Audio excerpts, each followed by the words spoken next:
ಎಲ್ರಿಗೂ ನಮಸ್ಕಾರ. ಗೆಳತಿ ಯೂಟ್ಯೂಬ್ ಚಾನಲ್ಗೆ ಮತ್ತೊಮ್ಮೆ ಸ್ವಾಗತ. ಬನ್ನಿ ಸ್ನೇಹಿತರೆ, ಕನಕದಾರ ಸ್ತೋತ್ರ ಪಠನೆ ಬಗ್ಗೆ ಸಾಕಷ್ಟು ಪ್ರಶ್ನೆ ಕೇಳ್ತಾ ಇದ್ದೀರಾ. ಯಾಕಂದರೆ ಈಗ ಆಷಾಢ ಮಾಸ ಪ್ರಾರಂಭ ಆಗುತ್ತೆ. ಇನ್ನು ಲಕ್ಷ್ಮೀ ಪೂಜೆಗಳಂತೂ ಸಾಲು ಸಾಲಾಗಿ ಬರ್ತಾನೆ ಇರುತ್ತೆ, ಮಾಡ್ತಾನೆ ಇರ್ತೀವಿ ಅಲ್ವಾ. ಪ್ರತಿಯೊಬ್ಬರಿಗೂ ಕೂಡ ಲಕ್ಷ್ಮೀ ದೇವಿಯ ಅನುಗ್ರಹ ಬೇಕೇ ಬೇಕು. ಯಾವಾಗಿಂದ ಪಠನೆ ಮಾಡಬೇಕು, ಯಾವ ರೀತಿ ಪಠನೆ ಮಾಡಬೇಕು, ಯಾವ ಸಮಯದಲ್ಲಿ ನಾವು ಕನಕದಾರ ಸ್ತೋತ್ರನ ಓದಬಹುದು, ಹಾಗೆ ಯಾವೆಲ್ಲ ನಿಯಮಗಳನ್ನ ಪಾಲಿಸಬೇಕು, ಹೀಗೆ ಸಾಕಷ್ಟು ಪ್ರಶ್ನೆ ಕೇಳಿದ್ದೀರಲ್ವಾ. ಒಂದು ಅತಿ ಸುಲಭವಾದಂಥ ವಿಧಾನವನ್ನು ನಿಮಗೆ ತಿಳಿಸ್ಕೊಡ್ತಾ ಇದ್ದೀನಿ. ಈ ರೀತಿ ನೀವು ಕನಕದಾರ ಸ್ತೋತ್ರನ ಪಠನೆ ಮಾಡಿದ್ರೆ ಖಂಡಿತವಾಗ್ಲೂ ಹೇಳ್ತೀನಿ, ಹಣದ ಸಮಸ್ಯೆ ತುಂಬ ಬೇಗ ನಿವಾರಣೆ ಆಗುತ್ತೆ. ನಿಮಗೆ ಗೊತ್ತಿಲ್ಲದ ಹಾಗೆ ನೀವೇನು ಸಣ್ಣ ಪುಟ್ಟ ಸೇವಿಂಗ್ಸ್ ಮಾಡ್ತಾ ಇದ್ದೀರೋ ಆ ಹಣ ಕೂಡ ಹೆಚ್ಚಾಗ್ತಾ ಹೋಗುತ್ತೆ. ಯಾವ ರೀತಿ ಅಂತ ತಿಳ್ಕೊಬೇಕು ಅಂತಿದ್ರೆ ವಿಡಿಯೋನ ಸ್ಕಿಪ್ ಮಾಡದೆ ಕೊನೆ ತನಕ ನೋಡಬೇಕು. ಮೊದಲನೇದಾಗಿ, ಯಾರು ಬೇಕಾದರೂ ಈ ರೀತಿ ಕನಕದಾರ ಸ್ತೋತ್ರನ ಪಠನೆ ಮಾಡಬಹುದು. ಗಂಡು ಮಕ್ಕಳು, ಹೆಣ್ಣು ಮಕ್ಕಳು, ಮದುವೆ ಆಗಿರುವಂಥವ್ರು, ಆಗದೇ ಇರುವಂಥ ಹೆಣ್ಮಕ್ಳು, ಹಾಗೆ ವಯಸ್ಸಾಗಿರುವಂಥವ್ರು, ಪ್ರತಿಯೊಬ್ಬರು ಕೂಡ ಈ ರೀತಿಯಲ್ಲಿ ಕನಕದಾರ ಸ್ತೋತ್ರ ಪಠನೆ ಮಾಡಬಹುದು. ಹಾಗೆಯೇ ಯಾವುದೇ ರೀತಿ ಸಂಕಲ್ಪ ಇಲ್ಲದೆ ಕೂಡ ಈ ಒಂದು ಕನಕದಾರ ಸ್ತೋತ್ರ ಪಠನೆ ಮಾಡೋದಕ್ಕೆ ನೀವು ಪ್ರಾರಂಭ ಮಾಡಬಹುದು. ಯಾವುದೇ ಶುಕ್ರವಾರ ಮಾಡಬಹುದು. ಆದಷ್ಟು ಸಂಜೆ ಗೋಧೂಳಿ ಸಮಯದಲ್ಲಿ ಓದೋದು ತುಂಬ ಒಳ್ಳೆಯದು.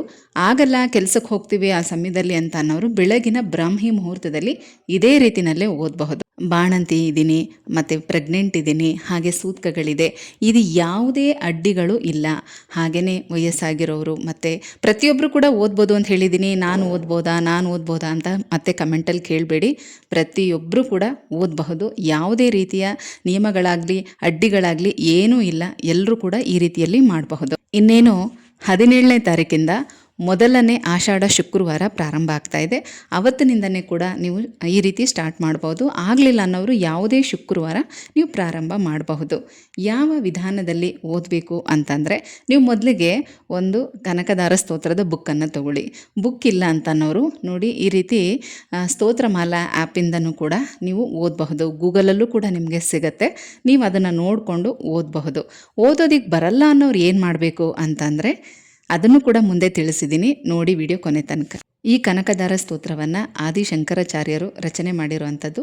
ಈ ಸ್ತೋತ್ರವನ್ನು ಭಕ್ತಿಯಿಂದ ಪಠನೆ ಮಾಡೋದ್ರಿಂದ ಲಕ್ಷ್ಮೀ ದೇವಿಯ ಅನುಗ್ರಹದಿಂದ ಸಕಲ ಐಶ್ವರ್ಯ ಹಾಗೂ ದಾರಿದ್ರ್ಯ ನಿವಾರಣೆ ಆಗುತ್ತೆ. ಈ ಸ್ತೋತ್ರವನ್ನು ಪಠನೆ ಮಾಡೋದಕ್ಕೆ ಶಿಸ್ತುಬದ್ಧವಾದ ವಿಧಾನವನ್ನು ಅನುಸರಿಸಬೇಕು. ಅಂದರೆ ಒಂದೇ ಒಂದು ನಿಯಮ ಏನು ಅಂದರೆ, ಶುಚಿಯಾಗಿ ಶುದ್ಧತೆಯಿಂದ ಶುಭ್ರ ಮನಸ್ಸಿನಿಂದ ಓದಬೇಕು ಅಷ್ಟೇ. ಯಾಕಂದರೆ ಮಹಾಲಕ್ಷ್ಮಿ ಎಲ್ಲಿ ಶುದ್ಧತೆ ಇರುತ್ತೋ ಅಲ್ಲಿ ನಿಲ್ಲಿಸಿರ್ತಾರೆ. ಆ ಕಾರಣದಿಂದ ಸ್ನಾನ ಮಾಡಿನೇ ಇದನ್ನು ಓದಬೇಕು. ಕೆಲವರೆಲ್ಲ ಅದನ್ನು ಕೂಡ ಕೇಳ್ತೀರಾ, ಕೆಲವರು ನಮಗೆ ಹುಷಾರಿರಲ್ಲ, ಸ್ನಾನ ಮಾಡೋದಕ್ಕಾಗಲ್ಲ ಅಂತೆಲ್ಲ ಹೇಳ್ತೀರಲ್ವ. ತಲೆ ಸ್ನಾನ ಮಾಡೋಕ್ಕಾಗಲಿಲ್ಲ ಅಂದ್ರೂ ಮೈ ಸ್ನಾನ ಮಾಡ್ಕೊಂಡಾದ್ರೂ ಓದಲೇಬೇಕು. ಮೈ ಸ್ನಾನನಾದರೂ ಮಾಡಿ ಒಗೆದಿರೋ ಬಟ್ಟೆಗಳನ್ನು ಹಾಕ್ಕೊಂಡು ಓದಬೇಕು. ಆ ದಿನ ಯಾವ ಶುಕ್ರವಾರ ನೀವು ಓದೋದಕ್ಕೆ ಪ್ರಾರಂಭ ಮಾಡಬೇಕು ಅಂತ ಅಂದ್ಕೊಂಡಿದ್ದೀರೋ ಆ ಶುಕ್ರವಾರದ ಪೂಜೆ ನೀವು ಯಾವ ರೀತಿ ಮಾಡ್ತೀರೋ ಅದೇ ರೀತಿ ಮಾಡಿ. ಸಪ್ರೇಟಾಗಿ ಕಳಸ ಇಡಬೇಕು, ಸಪ್ರೇಟಾಗಿ ಪೂಜೆ ಮಾಡಬೇಕು, ಅದೆಲ್ಲ ಏನೂ ಇಲ್ಲ. ನೀವು ಶುಕ್ರವಾರದ ಪೂಜೆ ಯಾವ ರೀತಿ ಮಾಡ್ತೀರೋ ಅದೇ ರೀತಿಯೇ ಮಾಡಬೇಕು. ನಿಮ್ಮಿಷ್ಟದ ನೈವೇದ್ಯವನ್ನು ಮಾಡಬಹುದು. ನೈವೇದ್ಯ ಏನೂ ಮಾಡೋಕ್ಕಾಗಲಿಲ್ಲ ಅಂದ್ರೂ 1 ಗ್ಲಾಸ್ ಹಾಲನ್ನು ಕಾಯಿಸಿ ಸ್ವಲ್ಪ ಸಕ್ಕರೆ ಹಾಕಿ ದೇವಿಗೆ ನೈವೇದ್ಯ ಮಾಡಬಹುದು. 2 ತುಪ್ಪದ ದೀಪಗಳನ್ನು ಹಚ್ಚಬೇಕು. ಲಕ್ಷ್ಮಿ ಫೋಟೋ ಅಥವಾ ವಿಗ್ರಹ ಅಥವಾ ಕಳಸದ ಮುಂದೆ 2 ತುಪ್ಪದ ದೀಪ ಹಚ್ಚಬೇಕು. ತುಳಸಿ ಮುಂದೆ ಕೂಡ ತುಪ್ಪದ ದೀಪನ ಹಚ್ಚಿ ಹೊಸ್ಲಿನ ಮುಂದೆ ಕೂಡ ದೀಪ ಹಚ್ಚಬೇಕು. ನೀವು ಈ ಶುಕ್ರವಾರ ಬೆಳಗ್ಗೆ ಪೂಜೆ ಮಾಡ್ತಿರೋ ಅಥವಾ ಸಂಜೆ ಪೂಜೆ ಮಾಡ್ತಿರೋ ಹೊಸ್ಲಿನ ಮುಂದೆ ಕೂಡ ದೀಪ ಹಚ್ಚಿ, ತುಂಬ ಒಳ್ಳೆಯದು. ಈಗ ಆಷಾಢದಲ್ಲಿ ನೀವು ಶುರು ಮಾಡಿದ್ರೆ ಶ್ರಾವಣದ ತನಕ 8 ಶುಕ್ರವಾರ ಇದೇ ರೀತಿ ಮಾಡಿ, ತುಂಬಾ ಒಳ್ಳೆಯದು. ಆ ನಂತರ ನೀವು ಶುಕ್ರವಾರದ ಪೂಜೆನ ಪ್ರಾರಂಭ ಮಾಡ್ಕೊಳ್ಳಿ. ಗಣಪತಿನ ಪ್ರಾರ್ಥನೆ ಮಾಡ್ತಾ, ಲಕ್ಷ್ಮೀ ನಾರಾಯಣರನ್ನು ಸ್ಮರಣೆ ಮಾಡ್ತಾ, ನಿಮ್ಮ ಮನೆ ದೇವರನ್ನು ಸ್ಮರಣೆ ಮಾಡ್ತಾ ಕನಕದಾರ ಸ್ತೋತ್ರ ಓದೋದಕ್ಕೆ ಶುರು ಮಾಡಿ. ಅಂದರೆ ಆ ದಿನ ನೀವು ಪೂಜೆ ಮಾಡ್ತಾ ಇವಾಗ ಗಣೇಶನ ಮಂತ್ರ, ಲಕ್ಷ್ಮೀ ನಾರಾಯಣನ ಮಂತ್ರಗಳಾಗಿರಬಹುದು, ಇದನ್ನೆಲ್ಲ ಹೇಳಿಕೊಂಡು, ಮತ್ತು ನೀವಿನ್ನು ಬೇರೆ ಬೇರೆ ಗುರುಗಳ ಮಂತ್ರ ಆಗಿರಲಿ, ಇದನ್ನೆಲ್ಲ ನೀವು ಯಾವುದನ್ನೆಲ್ಲ ಹೇಳ್ಕೊತಿರೋ ಅದೆಲ್ಲ ಆದ ಮೇಲೆ ಕನಕದಾರ ಸ್ತೋತ್ರನ ಓದಬೇಕು. ಅಥವಾ ಬೇರೆ ಏನು ನಾವು ಹೇಳ್ಕೊಳ್ಳೋದಿಲ್ಲ, ನಮಗದೆಲ್ಲ ಏನೂ ಗೊತ್ತಿಲ್ಲ, ಅಭ್ಯಾಸ ಇಲ್ಲ ಅಂತ ಅನ್ನೋರು ಗಣೇಶನ ಚಿಕ್ಕ ಮಂತ್ರ ಹೇಳ್ಕೊಳ್ಳಿ. ಶುಕ್ಲಾಂ ಭರತರಂ ವಿಷ್ಣುಂ ಶಶಿವರ್ಣಂ ಚತುರ್ಭುಜಂ ಪ್ರಸನ್ನವದನಂ ಧ್ಯಾಯೇತ್ ಸರ್ವ ವಿಘ್ನೋಪಶಾಂತಯೇ ಅಂತ ಹೇಳಿಕೊಂಡು ಗುರುಗಳ ಸ್ಮರಣೆ, ಗುರು ಬ್ರಹ್ಮ ಗುರು ವಿಷ್ಣು ಗುರುದೇವೋ ಮಹೇಶ್ವರ ಗುರು ಸಾಕ್ಷಾತ್ ಪರಬ್ರಹ್ಮ ತಸ್ಮೈ ಶ್ರೀ ಗುರುವೇ ನಮಃ, ಇದನ್ನು ಹೇಳಿಕೊಂಡು ಆಮೇಲೆ ಸ್ಟಾರ್ಟ್ ಮಾಡಬೇಕು. ಕೈಯಲ್ಲಿ 8 ರೂಪಾಯಿಂದ 50 100 ಎಷ್ಟಾಗುತ್ತೋ ಅಷ್ಟು ನಿಮ್ಮ ಕೈಲಾದಷ್ಟು ಆ ದಿನ ಆ ಸಮಯದಲ್ಲಿ ಎಷ್ಟು ದುಡ್ಡಿರುತ್ತೋ ಅಷ್ಟು ದುಡ್ಡನ್ನು ಕೈಯಲ್ಲಿ ಇಡ್ಕೋಬೇಕು. 8 ರೂಪಾಯಿ, 10, 11 ಮತ್ತು 18 ರೂಪಾಯಿ, 16 ರೂಪಾಯಿ, 21, 51, 101 ಹೀಗೆ ಎಷ್ಟಾಗುತ್ತೋ ಆ ಸಮಯದಲ್ಲಿ ನಿಮ್ಮ ಕೈಯಲ್ಲಿ ಎಷ್ಟು ಸಿಗುತ್ತೋ ಅಷ್ಟು. ಅಟ್ಲೀಸ್ಟು ಒಂದು 5 ರೂಪಾಯಿನೋ 2 ರೂಪಾಯಿ ಕಾಯಿನ್ ಸಿಕ್ಕಿದ್ರೂ ಕೂಡ ಪರವಾಗಿಲ್ಲ. ನಿಮ್ಮ ಕೈಯಲ್ಲಿ ಆ ಸಮಯದಲ್ಲಿ ಎಷ್ಟು ದುಡ್ಡು ಇರುತ್ತೋ ಅಷ್ಟು ದುಡ್ಡನ್ನು ಕೈಯಲ್ಲಿ ಇಟ್ಕೊಂಡು ನೀವು ದೇವಿ ಹತ್ರ ಸಂಕಲ್ಪ ಮಾಡ್ಕೊಳ್ಳಿ.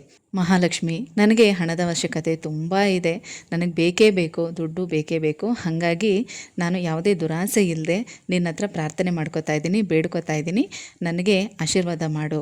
ಇನ್ನು ಮುಂದೆ ಯಥಾಶಕ್ತಿ ಕೈಯಲ್ಲಿ ಈ ರೀತಿ ದುಡ್ಡಿಟ್ಕೊಂಡು ಕನಕದಾರ ಸ್ತೋತ್ರನ ಓದೋದಕ್ಕೆ ಪ್ರಾರಂಭ ಮಾಡ್ತೀನಿ, ನನ್ನ ಮೇಲೆ ದಯೆ ತೋರಿಸು ಅಂತ ಪ್ರಾರ್ಥನೆ ಮಾಡ್ಕೊಳ್ಳಿ. ಆ ನಂತರ ಕನಕದಾರ ಸ್ತೋತ್ರನ ಓದೋದಕ್ಕೆ ಶುರು ಮಾಡಿ. ಯಾವ ರೀತಿ ಓದಬೇಕು ಅದನ್ನು ಕೂಡ ಇಲ್ಲಿ ನಿಮಗೆ ಹೇಳ್ಕೊಡ್ತಾ ಇದ್ದೀನಿ ನೋಡಿ. ಈ ಥರ ಬುಕ್ಕು ಎಲ್ಲ ಕಡೆನೂ ಸಿಗುತ್ತೆ, ಗ್ರಂಥಿಕೆ ಅಂಗಡಿಲಿ ಸಿಗುತ್ತೆ, ಬುಕ್ ಸ್ಟೋರಲ್ಲಿ ಸಿಗುತ್ತೆ, ಆನ್ಲೈನಲ್ಲಿ ಕೂಡ ಸಿಗುತ್ತೆ. ತರಿಸ್ಕೊಳ್ಳಿ, ತುಂಬ ಚೆನ್ನಾಗಿದೆ ಇದರಲ್ಲಿ.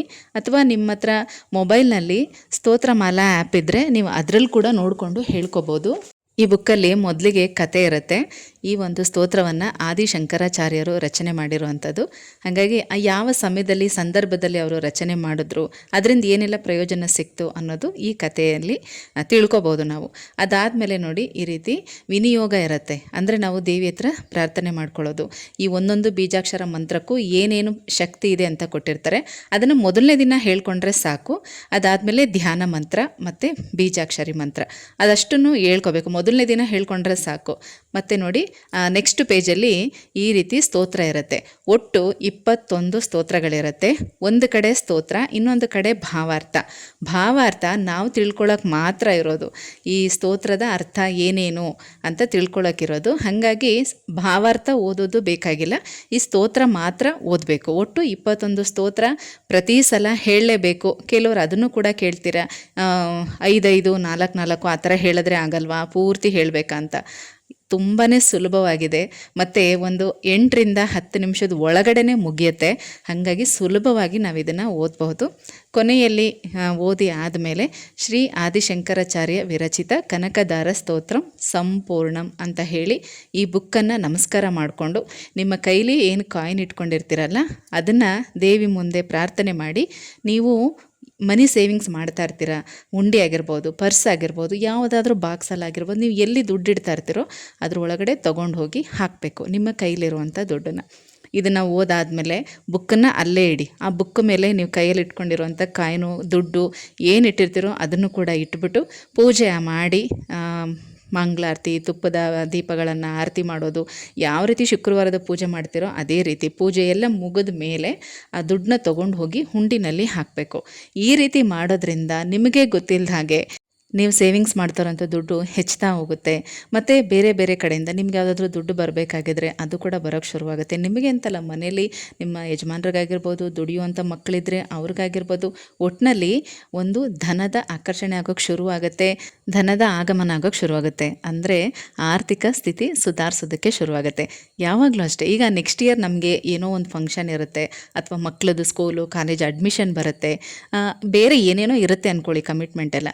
ಅದಕ್ಕೆ ನಾವು ಈ ವರ್ಷದಿಂದನೇ ಒಂದು ನಮ್ಮ ಕೆಲಸನ ಸ್ಟಾರ್ಟ್ ಮಾಡಬೇಕು. ನಾವು ದುಡ್ಡು ಕೂಡಿಡೋದಕ್ಕಾಗಲಿ ಅಥವಾ ಅದಕ್ಕೋಸ್ಕರ ಒಂದು ಪ್ಲ್ಯಾನಿಂಗ್ ಮಾಡೋದಕ್ಕಾಗಲಿ ಸ್ಟಾರ್ಟ್ ಮಾಡಬೇಕು. ಆಗೇನಾಗುತ್ತೆ, ಆ ಸಮಯಕ್ಕೆ ಸರಿಯಾಗಿ ನಮ್ಮ ಹತ್ರ ದುಡ್ಡು ಸೇರುತ್ತೆ. ಎಷ್ಟಾಗುತ್ತೋ ಅಷ್ಟು, ಒಂದು ಅರ್ಧದಷ್ಟು ನಾವು ದುಡ್ಡು ಸೇರಿಸಿದ್ರು ಇನ್ನು ಅರ್ಧನ ನಾವು ಅಡ್ಜಸ್ಟ್ ಮಾಡ್ಬೋದು. ಪೂರ್ತಿಯಾಗಿ ಕುತ್ತಿಗೆಗೆ ಬರೋ ತನಕ ಸುಮ್ಮನೆ ಇದ್ದು ಆಮೇಲೆ ನಾವು ನಮ್ಗೆ ಅಡ್ಜಸ್ಟ್ ಆಗ್ತಾ ಇಲ್ಲ ದೇವರೇ ಅಂತ ದೇವ್ರ ಮುಂದೆ ಬೇಡೋದಾಗಿರಲಿ, ಬೇರೆಯವ್ರ ಮುಂದೆ ಸಾಲ ಕೇಳೋದಾಗಿರಲಿ, ಈ ರೀತಿ ಎಲ್ಲ ಮಾಡಬಾರ್ದು. ಒಂದು ಗಾದೆ ಮಾತು ಹೇಳ್ತಾರೆ ನೋಡಿ, ಯುದ್ಧ ಕಾಲೇ ಶಸ್ತ್ರಾಭ್ಯಾಸ ಅಂತ. ಅಂದರೆ ಯುದ್ಧ ಸ್ಟಾರ್ಟ್ ಆದಾಗ ಶಸ್ತ್ರದ ಅಭ್ಯಾಸ ಮಾಡಿದ್ರು ಅಂತ. ಹಾಗೆ ವರ್ಷದ ಕೊನೆಯಲ್ಲಿ ಎಕ್ಸಾಮ್ ಬರೆಯೋದಕ್ಕೆ ಟೀಚರ್ಗಳು ಮಕ್ಕಳನ್ನ ವರ್ಷ ಪೂರ್ತಿ ಪ್ರಿಪೇರ್ ಮಾಡ್ತಾ ಇರ್ತಾರೆ. ಆ ಒಂದು ಎಕ್ಸಾಮಲ್ಲಿ ಅವರ ಭವಿಷ್ಯ ನಿರ್ಧಾರ ಆಗುತ್ತೆ. ಅದೇ ರೀತಿಯೇ ನಮಗೆ ಮುಂದಿನ ವರ್ಷ ಯಾವೆಲ್ಲ ಒಂದು ಕಾರ್ಯಗಳಿಗೆ ದುಡ್ಡು ಬೇಕೋ ಅದಕ್ಕೆ ನಾವು ಈಗಲಿಂದನೇ ಪ್ರಯತ್ನ ಪಡಬೇಕು. ಈಗಲಿಂದನೇ ಸಣ್ಣದಾಗಿ ಸೇರಿಸೋದಕ್ಕೆ ಶುರು ಮಾಡಿದ್ರೆ ಹನಿ ಹನಿಗೂಡಿದ್ರೆ ಹಳ್ಳ ಅನ್ನೋ ಹಾಗೆ ಒಂದೊಂದು ರೂಪಾಯಿಯೂ ಸೇರಿ ದೊಡ್ಡ ಮೊತ್ತನೇ ಆಗುತ್ತೆ. ಇದೇ ರೀತಿ ನಮಗೆ ಅಭ್ಯಾಸ ಆಗಿಬಿಟ್ರೆ ಪ್ರತಿ ವಾರ ನಾವು ಸೇರಿಸುವಂಥ ದುಡ್ಡಿನ ಮೊತ್ತ ಕೂಡ ದೊಡ್ಡದಾಗ್ತಾ ಹೋಗುತ್ತೆ. ನೀವು ಉಳಿತಾಯ ಮಾಡೋ ದುಡ್ಡನ್ನು ಹೆಚ್ಚು ಮಾಡ್ಕೊಳ್ಳೋದಕ್ಕೆ ಇದೊಂದು ಸುಲಭವಾದಂಥ ದಾರಿ ಅಂತಲೇ ಹೇಳ್ಬೋದು. ನೀವು ಕೈಯಲ್ಲಿ ಇಟ್ಕೊಂಡು ಈ ಕನಕದಾರ ಸ್ತೋತ್ರನ ಪಠನೆ ಮಾಡಿರ್ತೀರ, ಆ ಎನರ್ಜಿ ಆ ದುಡ್ಡಲ್ಲಿರುತ್ತೆ. ಹಾಗಾಗಿ ನೀವು ಸೇರಿಸುವಂಥ ದುಡ್ಡು ಕೂಡ ಒಳ್ಳೊಳ್ಳೆ ಕೆಲಸಗಳಿಗೆ ಉಪಯೋಗ ಆಗುತ್ತೆ. ಇಷ್ಟೇ ವಾರ ಮಾಡಬೇಕು ಅಂತೇನಿಲ್ಲ, ಪ್ರತಿ ವಾರನೂ ಮಾಡ್ಕೊಳ್ತಾ ಹೋಗಿ. ನೀವು ದೇವಿ ಮುಂದೆ ಸಂಕಲ್ಪ ಮಾಡುವಾಗ ಇಷ್ಟೇ ವಾರ ಮಾಡ್ತೀನಿ ಅಂತ ಅಂದ್ಕೋಬೇಡಿ, ಪ್ರತಿ ಶುಕ್ರವಾರ ಮಾಡ್ತಾ ಬನ್ನಿ, ತುಂಬ ಒಳ್ಳೆಯದು. ಯಾಕಂದರೆ ದುಡ್ಡು ಅನ್ನೋದು ನಮಗೆ ನಿರಂತರವಾಗಿ ಬೇಕೇ ಬೇಕು, ಹಾಗೆ ನಮ್ಮ ಪ್ರಯತ್ನ ಕೂಡ ನಿರಂತರವಾಗಿ ಇರಲೇಬೇಕು. ಇನ್ನು ಕೆಲವ್ರಿಗೆ ಕನಕದಾರ ಸ್ತೋತ್ರ ಓದೋದಕ್ಕೆ ಬರಲ್ಲ ಅಂತ ಅಂದ್ಕೊಳ್ಳಿ, ಅಂಥವರು ಶ್ರೀಮ್ ಅನ್ನೋ ಬೀಜಾಕ್ಷರಿ ಮಂತ್ರ ಹೇಳಬೇಕು 108 ಸಲ. ಈ ರೀತಿ ಕೈಯಲ್ಲಿ ದುಡ್ಡು ಇಟ್ಕೊಂಡು ಶ್ರೀಮ್ ಶ್ರೀಮ್ ಶ್ರೀಮ್ ಅಂತ 108 ಸಲ ಹೇಳಿಕೊಂಡು ಆಮೇಲೆ ಆ ದುಡ್ಡನ್ನು ತೊಗೊಂಡೋಗಿ ಹುಂಡಿನಲ್ಲಿ ಹಾಕೋಬೋದು.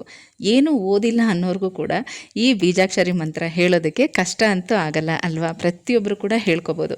ಹಾಗಾಗಿ ಶ್ರೀಮ್ ಅಂತ 108 ಸಲ ಹೇಳ್ಕೊಳ್ಳಿ. ಅದು ಕೂಡ ಕನಕದಾರ ಸ್ತೋತ್ರದಷ್ಟೇ ಮಹತ್ವವನ್ನು ಪಡ್ಕೊಂಡಿದೆ. ಯಾಕಂದರೆ ಈ ಒಂದು ಬೀಜಾಕ್ಷರ ಮಂತ್ರದಲ್ಲಿ ತುಂಬಾ ಪಾಸಿಟಿವ್ ಎನರ್ಜಿ ಇರುತ್ತೆ. ನಾವು ದಿನಪೂರ್ತಿಯೂ ಅಷ್ಟೇ ಮನಸ್ಸಿನಲ್ಲಿ ಇದನ್ನು ಹೇಳ್ಕೊತಾ ಇದ್ದರೆ ನಮ್ಮಲ್ಲೇ ಒಂದು ಪಾಸಿಟಿವ್ ವೈಬ್ರೇಷನ್ ಕೂಡ ಇರುತ್ತೆ. ಇದ್ರ ಬಗ್ಗೆ ನಾನು ತುಂಬ ಹಿಂದೆನೇ ವಿಡಿಯೋ ಕೂಡ ಹಾಕಿದ್ದೆ, ಎಷ್ಟೋ ಜನ ಅದನ್ನು ಮಾಡ್ತಾ ಇದ್ದಾರೆ. ಹಾಗಾಗಿ ಹೇಳ್ತಾ ಇದ್ದೀನಿ, ಕನಕದಾರ ಸ್ತೋತ್ರ ಓದೋದಕ್ಕೆ ಬರಲ್ಲ ಅನ್ನೋರು ಇದನ್ನು ಹೇಳ್ಬೋದು. ಶ್ರೀಮ್ ಅಂತ 108 ಸಲ ಹೇಳ್ಕೊಳ್ಳಿ, ಇದೇ ರೀತಿ ದುಡ್ಡನ್ನು ಕೈಯಲ್ಲಿ ಇಟ್ಕೊಂಡು. ನಾನು ಮತ್ತೆ ಹೇಳ್ತಾ ಇದ್ದೀನಿ, ಸಪ್ರೇಟಾಗೇನೋ ಪೂಜೆ ಮಾಡಬೇಕು, ಕಳಸ ಇಡಬೇಕು ಅದೆಲ್ಲ ಏನೂ ಇಲ್ಲ. ಸಂಜೆ ಮಾಡಿದ್ರೆ ತುಂಬ ಒಳ್ಳೆಯದು, ಗೋಧೂಳಿ ಸಮಯದಲ್ಲಿ ಸಂಜೆ 5:30 ನಂತರ. ಸಂಜೆ ಹೊತ್ತು ಆಗಲ್ಲ, ಕೆಲ್ಸಕ್ಕೆ ಹೋಗ್ತೀವಿ ಅಂತ ಅನ್ನೋರು ಬೆಳಗ್ಗಿನ ಬ್ರಾಹ್ಮಿ ಮುಹೂರ್ತದಲ್ಲಿ ಮಾಡಿ, ಬೆಳಗ್ಗೆ 4 ಗಂಟೆಯಿಂದ 6:30 ಒಳಗಾಗಿ ನೀವು ಮಾಡ್ಬೋದು. ಕನಕದಾರ ಸ್ತೋತ್ರನ ಹೇಗೆ ಓದಬೇಕು, ಯಾವತ್ತಿಂದ ಓದಬೇಕು ಅಂತೆಲ್ಲ ಕೇಳ್ತಾ ಇದ್ರಿ ಅಲ್ವಾ. ಇನ್ನೇನು 17ನೇ ತಾರೀಕು ಆಷಾಢ ಮಾಸದ ಮೊದಲನೇ ಶುಕ್ರವಾರ, ಪ್ರತಿಯೊಬ್ಬರು ಕೂಡ ಇವತ್ತಿಂದ ಸ್ಟಾರ್ಟ್ ಮಾಡಿ, ತುಂಬ ಒಳ್ಳೆಯದು. ನೀವು ಯಾವುದೇ ಲಕ್ಷ್ಮೀ ವ್ರತ ಮಾಡ್ತಾ ಇದ್ರೂ ಕೂಡ ಅದ್ರ ಜೊತೆಗೆ ಇದನ್ನು ಕೂಡ ಮಾಡ್ಕೋಬೋದು. ಇನ್ನು ವೈಭವ ಲಕ್ಷ್ಮಿ ವ್ರತದ ಬಗ್ಗೆ ಕೂಡ ಸಾಕಷ್ಟು ಪ್ರಶ್ನೆ ಕೇಳಿದ್ದೀರಾ. ವರಮಹಾಲಕ್ಷ್ಮಿ ಹಬ್ಬದ ದಿನ 2 ಕಳಸ ಇಟ್ಟು ಒಟ್ಟಿಗೆ ಹೇಗೆ ಮಾಡೋದು ಅಂತ ಕೇಳಿದ್ದೀರಾ. ಖಂಡಿತವಾಗ್ಲೂ ಮುಂದಿನ ವಿಡಿಯೋದಲ್ಲಿ ಇದ್ರ ಬಗ್ಗೆ ನಿಮಗೆ ವಿವರವಾಗಿ ಮಾಹಿತಿ ತಿಳಿಸ್ತೀನಿ. ಈ ಒಂದು ಸರಳವಾದಂಥ ಮಾಹಿತಿ ನಿಮಗೆಲ್ಲರಿಗೂ ಇಷ್ಟ ಆಗಿದೆ ಅಂತ ತಿಳ್ಕೊಳ್ತಾ ಮತ್ತೆ ಸಿಗ್ತೀನಿ. ಹೋಗ್ಬರ್ಲಾ.